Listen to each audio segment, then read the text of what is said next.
Hey, it's the Brian and Kindra Show, and we are going to give you some valuable tips and valuable insights, practical tips. It's practical. Practical. Hey, We're all about this is practical. more than practical. This is like highly valuable. I wondered if you were going to go with highly valuable. Yes. Yes, highly valuable. Valuable insights. So, today we're going to be talking about home inspection process, the value of home inspection, what you should ask. I think home inspections are super duper tricky. I'm thinking about some like recently, and you just like what straight in. I'm not even quite awake yet. Hey, I'm ready. Holy heck! I need a I've little had my extra. third cup of coffee or two. I started early today, but I'm just not here. All right, so here we go. Home inspections. They're so incredibly, incredibly valuable, but they're not always required. And I think let's start with that big myth really quick. Yes. A lot of my buyers, your buyers, whenever I message them and I say, hey, it's time to start ordering home inspections, and they say, okay, the lender will require that. Well, actually, the lender doesn't always require that. In fact, They rarely require a home inspection. Rarely. I think we've had one or two situations where they asked for a home inspection report to help with something from the appraisal. Mm-hmm. But typically, the lender does not require, I'm never going to say never, like we're not crazy here very much. But they don't usually require home inspection.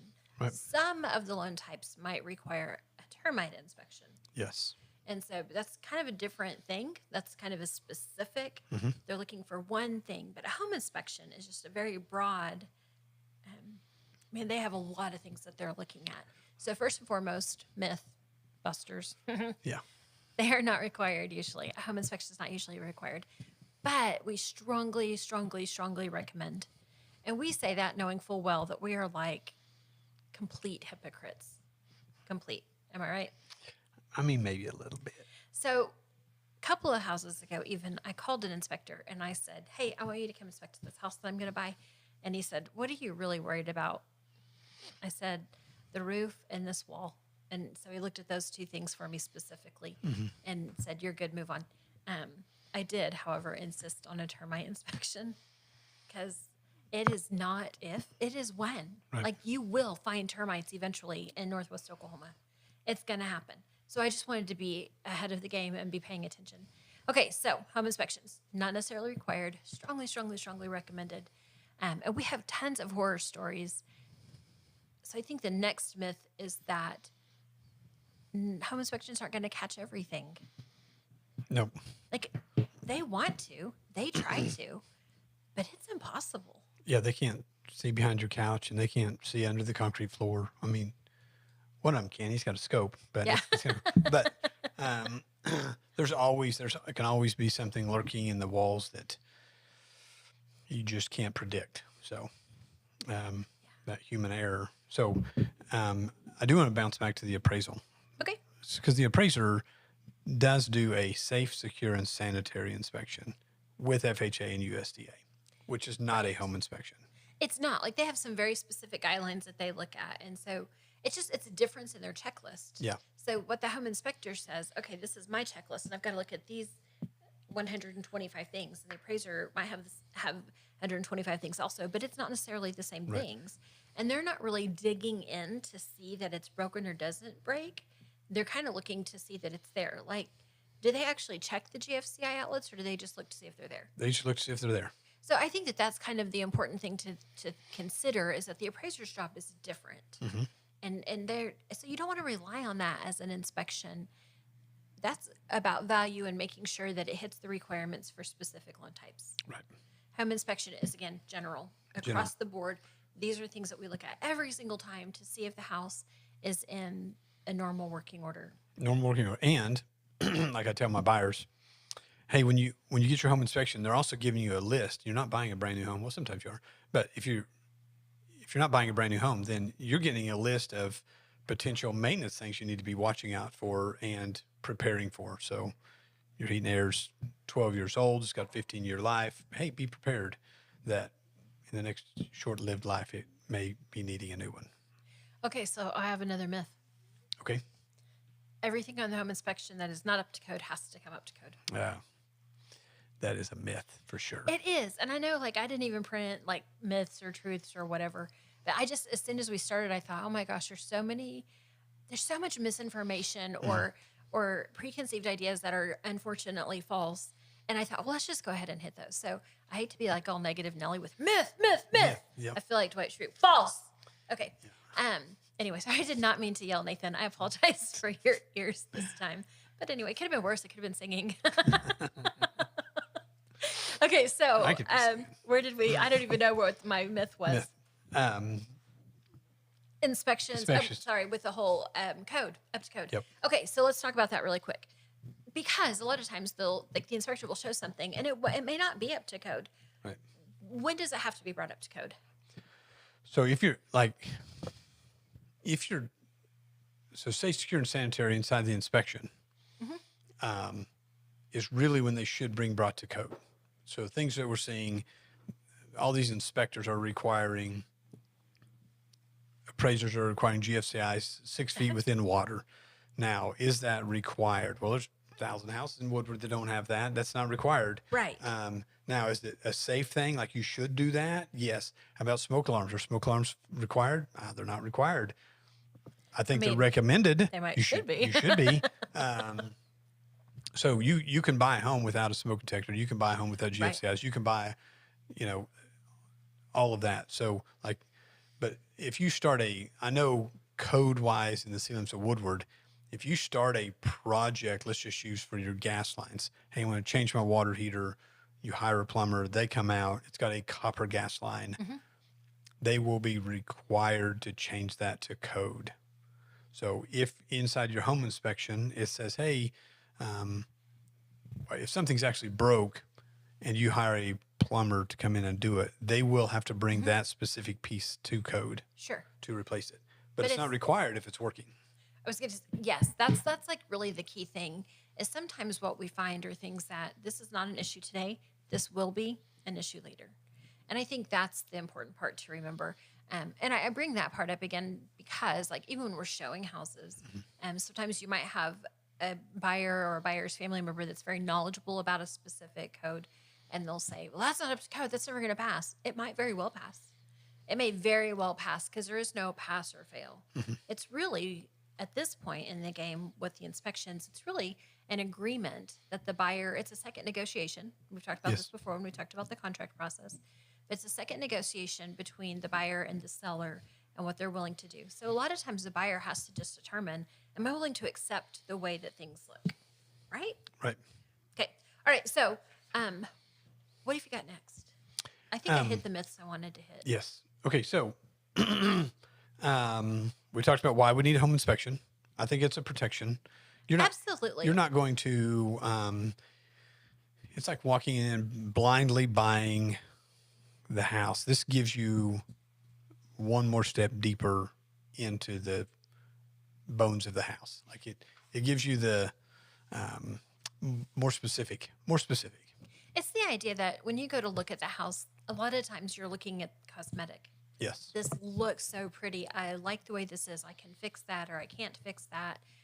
Blue is not my favorite color, but I can paint. So a lot of times you're looking at the cosmetic things and then you realize later, I don't really have the knowledge base or the time to have really looked at the house to see what systems are working, if they're not working, if they're working correctly.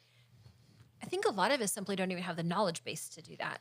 So the home inspection is designed to help to satisfy that concern, right? Yes. So it really helps you to make sure that the home that you're buying is safe and sound differently than what the appraiser is looking at.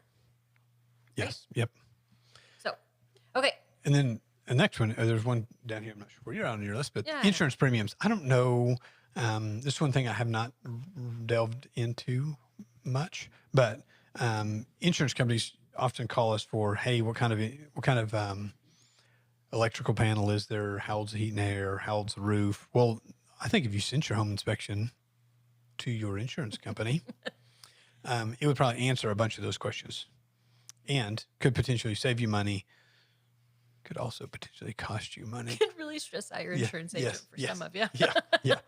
So that might be something. I know it could be a resource to answer a bunch of those questions that your insurance company calls you and asks you for. Absolutely. And That's a good thought. if you do have a claim, then you do also have this report that states the condition of your home.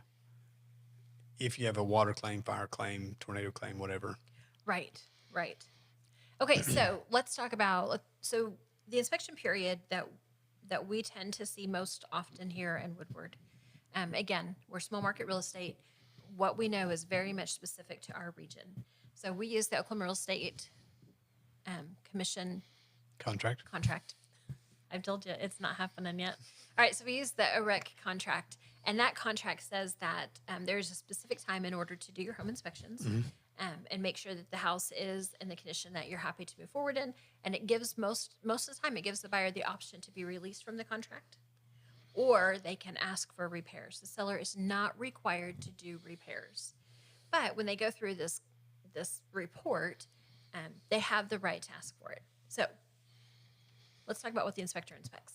Okay, what's included in the home inspection? They check electrical. I want to say everything, but it's not really everything. It's not really everything. He'll check all the systems: electrical, plumbing, heat and air, roof, structure, foundation. He also checks some cosmetic things that are a maintenance issue. So like paint, filters, things like that need to be checked. They check generally every plug they can get to in the house. They check it to make sure it's not backwards or the right polarity or whatever voltage. If there's an attic, they generally crawl up in the attic as much as they can. If there's a crawl space, they crawl under the house. They walk around your house with a fine-tooth comb, making sure there's no cracks in the brick or siding, and make sure there's no evidence of foundation repair. Make sure there's not water issues, like drainage issues. They check for drainage, make sure water's not flowing into the house, make sure it's away from the house. It seems like everything. I mean, it's definitely an overview,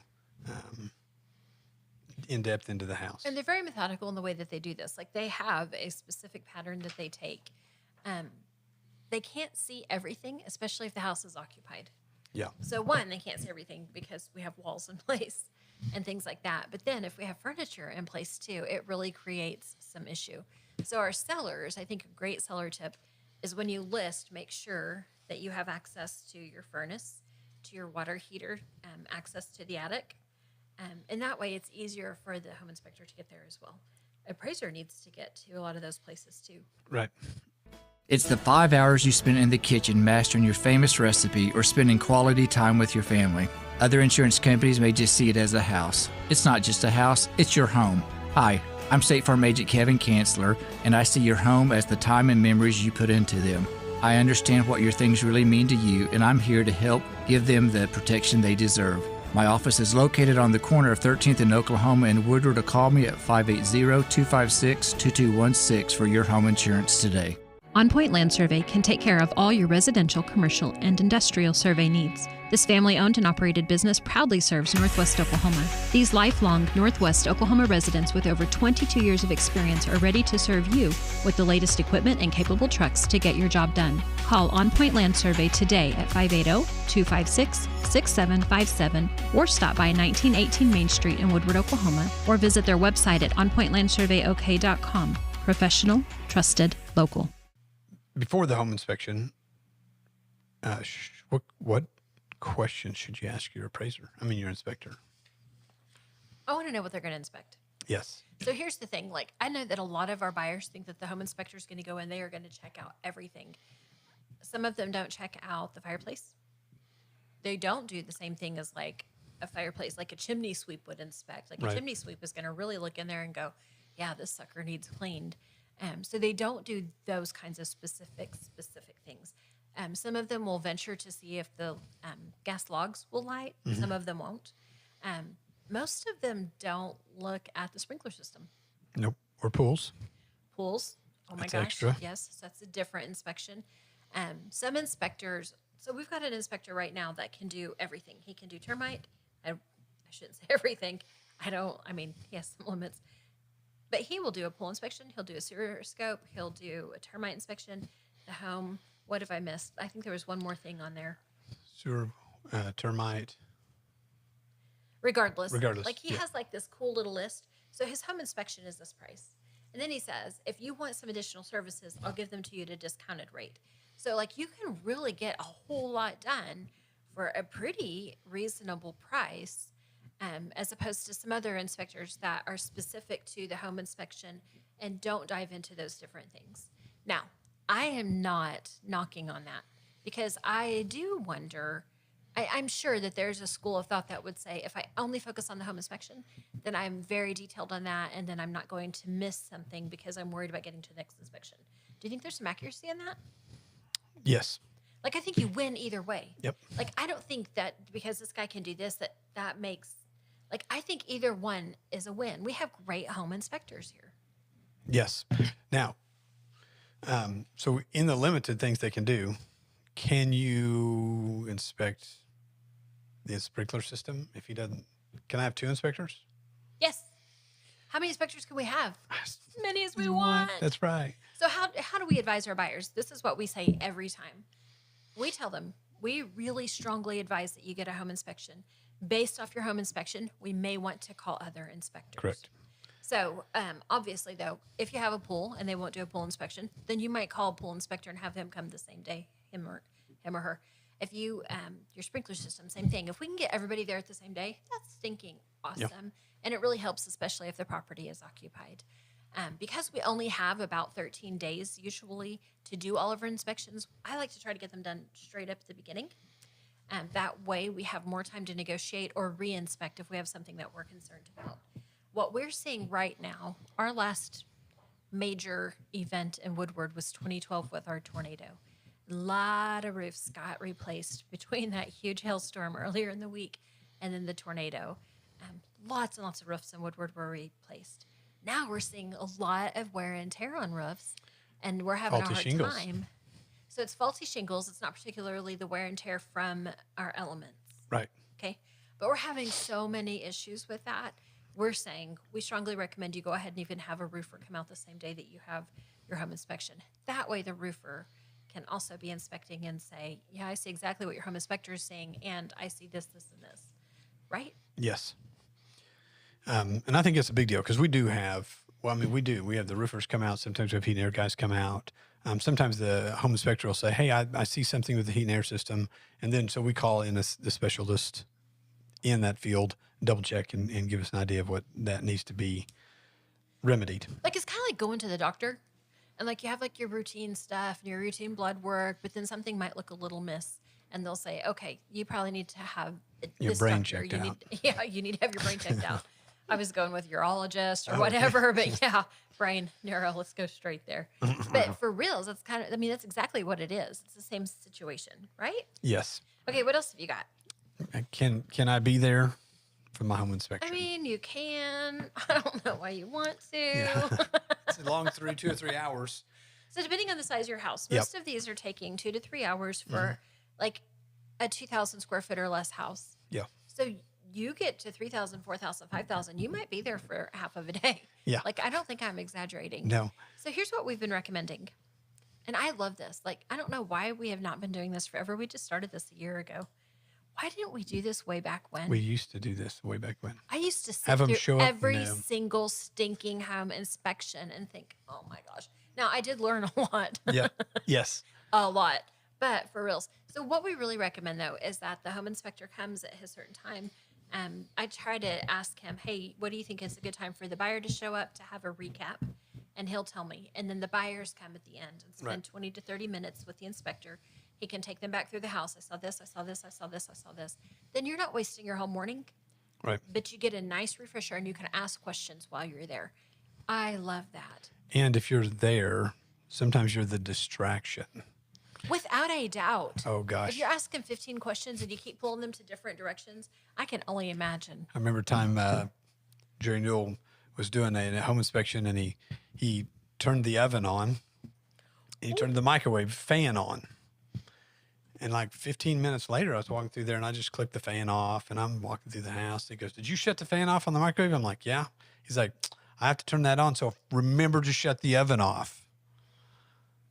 Oh, how Oh, my funny. gosh. So they have a system in place? Yes. Yes. to double check themselves. You could really mess that up. And so, you don't, and let them get focused and get their job done. And then when they get it all done, then they can go back and show you everything, and Right. much more useful of their time and yours both. Okay, so what if you can't make it to the inspection? Well, I know most of the inspectors are available by phone. So how we generally do it is we'll meet afterwards, either at the house or at the office. Meet with the inspector? We'll meet with the buyer. Meet with the buyer. Yes. You as the agent. You as the agent. Gotcha. Thank you. We'll meet, go through the report. Each thing if they have questions, we'll stop. We'll either make a list, call the inspector, or we'll go to the house, find the problem, and then if we have questions again, then we can call the inspector. Generally, we just come up with solutions. Here's what we're going to do to fix all these things, and we go on to the next step of negotiating in the contract. I think whenever buyers get their home inspection reports that they panic. The inspection report is lengthy. At this point, usually we're seeing 25 pages every single time. Oh, man. Not every time, but it feels like that. And as you go through, you really feel like, oh my gosh, this house must be falling apart. A lot of it actually is just information. Here's the heater. Here's the information that we see on the heater. The heater's a normal working order. Here's the water heater. Here's information. It looks like it's a normal working order. Like, we don't see 25 pages of issues. Right. We see 25 pages of information about the property that you're purchasing. And then we see, 5, 10, sometimes a lot more with issues. They're not all significant. Right. It's just information. A lot of it's informational. A lot of it's informational. So then you and the buyer, as you're there looking at the things that are issues, you have to determine as the buyer if you're comfortable handling them, or if you're going to need to ask the seller to, or if you need to walk, right? Right. How often do you think they need to walk? Man, we don't get very many because most everything can be remedied or fixed. So we've had a few that they get in and they've decided that it's either more of a project or there's more concerns than they're willing to be comfortable. But I'm talking 1 a year, 2 a year, maybe out of 100. Not very many. No, not very many. And I think that that's the important thing to remember is because panic initially begins to just seize.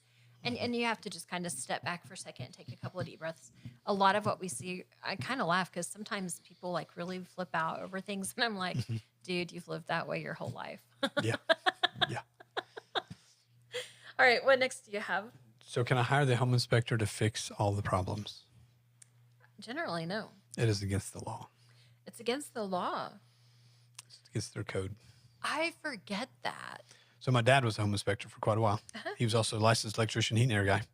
And so he would go into a house and check like a ceiling fan and be like, well, the ceiling fan's not working, but I'm assuming it's just light bulbs. Like he said he wasn't even allowed to change light bulbs to verify that it worked. I can as the agent. I'm like, hey, let me swap them out for you and make sure that works. Or let me put a battery in the smoke detector to make sure it works. Right. But he said he was not allowed to repair or remedy anything to get it to clear the inspection. Interesting.